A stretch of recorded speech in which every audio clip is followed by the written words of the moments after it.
And this morning we are joined by Ray Dalio. He, of course, has been critical of the nation's financial system, pointing to the wealth gap he's talked about, printing of money and monetary policy, and now is expecting higher inflation. I hope we got that right here right now in Davos. No, you're nodding your head in the wrong direction. Yeah, let me clear what I'm saying.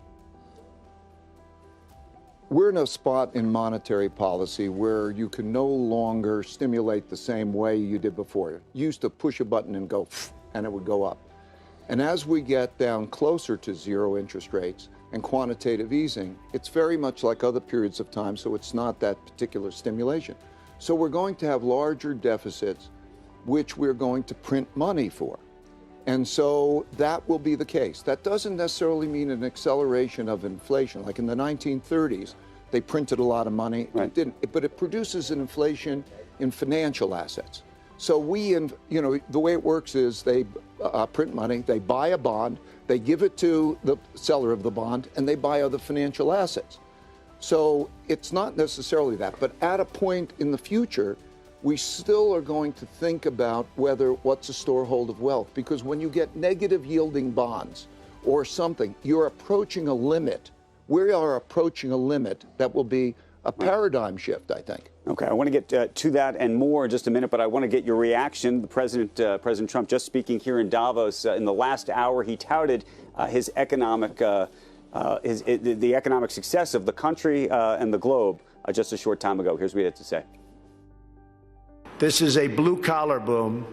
Since my election, the net worth of the bottom half of wage earners has increased by plus 47%, 3 times faster than the increase for the top 1%. Real median household income is at the highest level ever recorded. The American dream is back, bigger, better, and stronger than ever before. No one is benefiting more than America's middle class. Ray Dalio, you've talked about income inequality for a long time. You talked even about the potential for a civil war over income inequality. What's your reaction to what the president just said? I think he gave a good speech, and he talked particularly about productivity. In other words, and he talked about Florence and how that human energy that the United States and that we need, that inventiveness, that creativity, and converting that into commerce has created a beneficial outcome.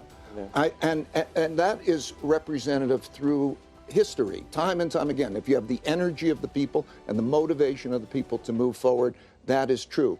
And I also love his trillion tree policy in terms of that. I think that was good. He is not talking about the deficit question and the money question. So we're going to enter a period of time which we have to deal with the amount of money that we're going to have to borrow, who's going to lend it to us, and what that'll mean for monetary policy. But it was a calm, thoughtful. Do you think he was touting? I have a problem with that word that we used. Attempt to sell something by pestering people in an aggressive or bold manner. That's just. But this goes back to the press issues that we've talked about. I think the problem is. And all you did was read it. You didn't write it. But I have a problem. I think that the problem we have is that we're having a war.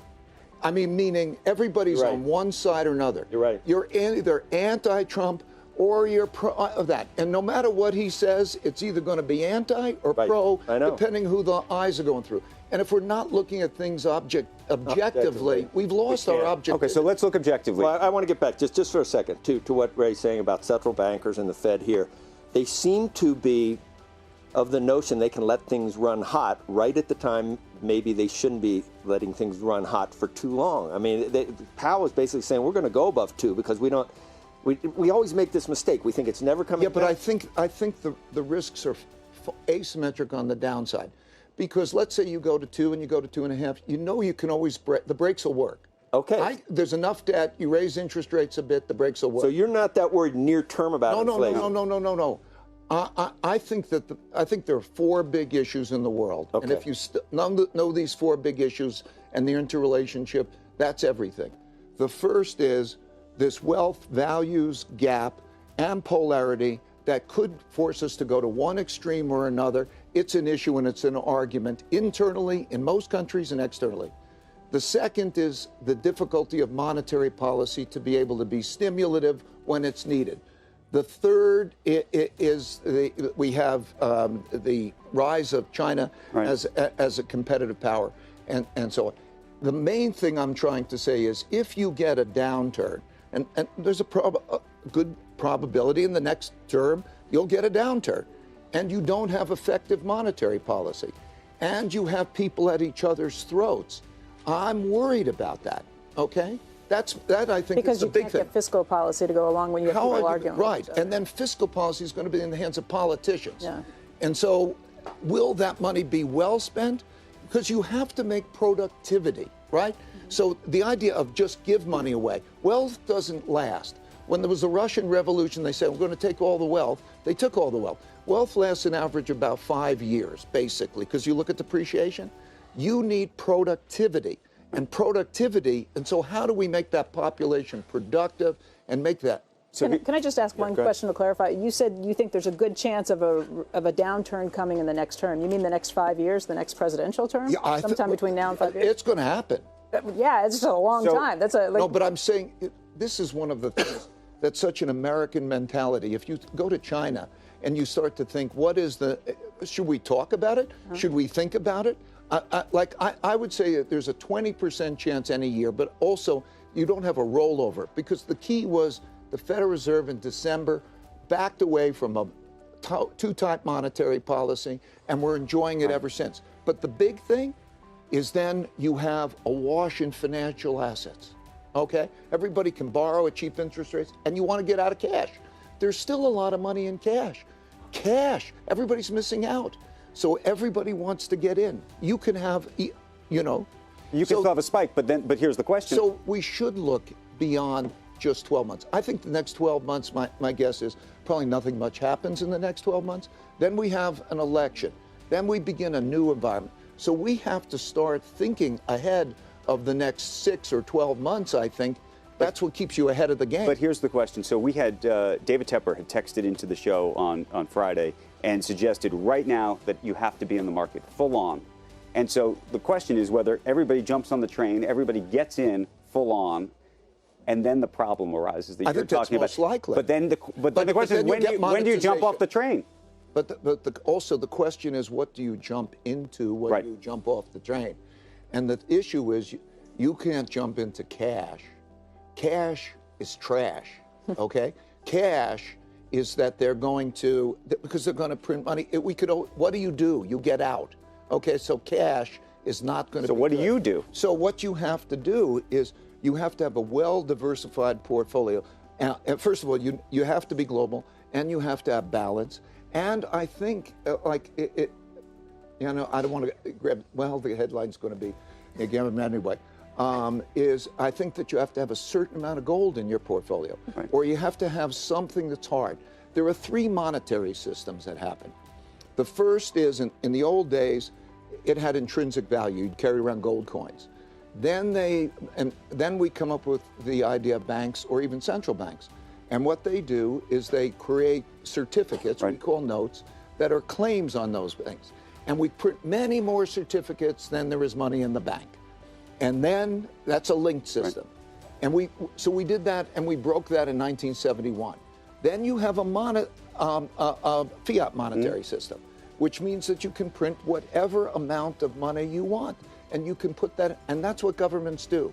So we're in that part of the cycle, bigger picture, so that when you think about things, the depreciation of the exchange rate and the printing of money, I think over the next few years is going to be the biggest. If you want to buy gold, you buy Bitcoin? No, there are 2 purposes of money: a medium of exchange and a storehold of wealth. And Bitcoin is not effective in either of those cases now. Store of wealth? Because first potentially. Of all, it's too volatile.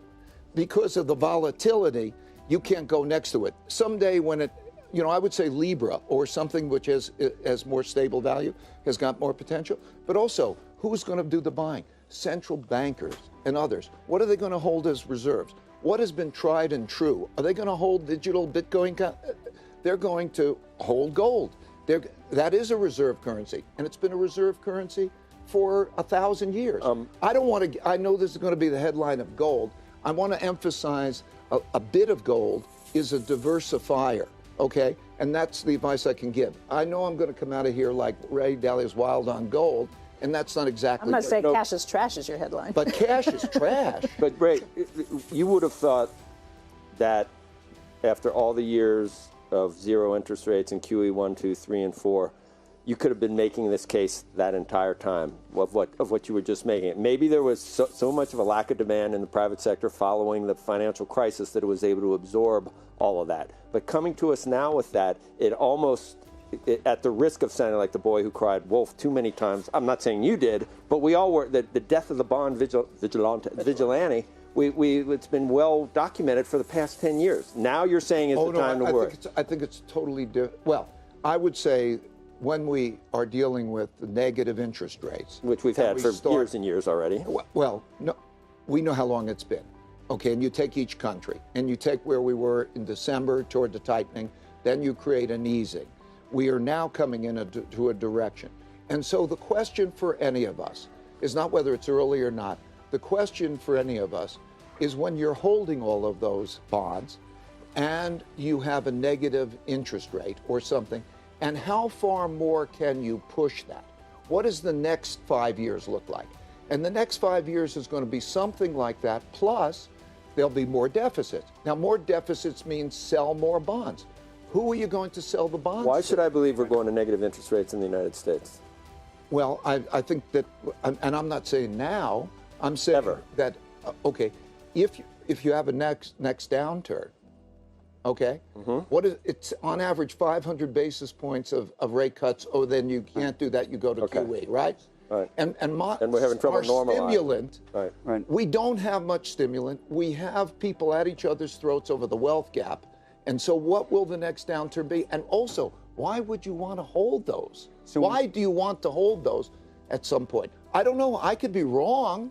I've been wrong plenty in my life.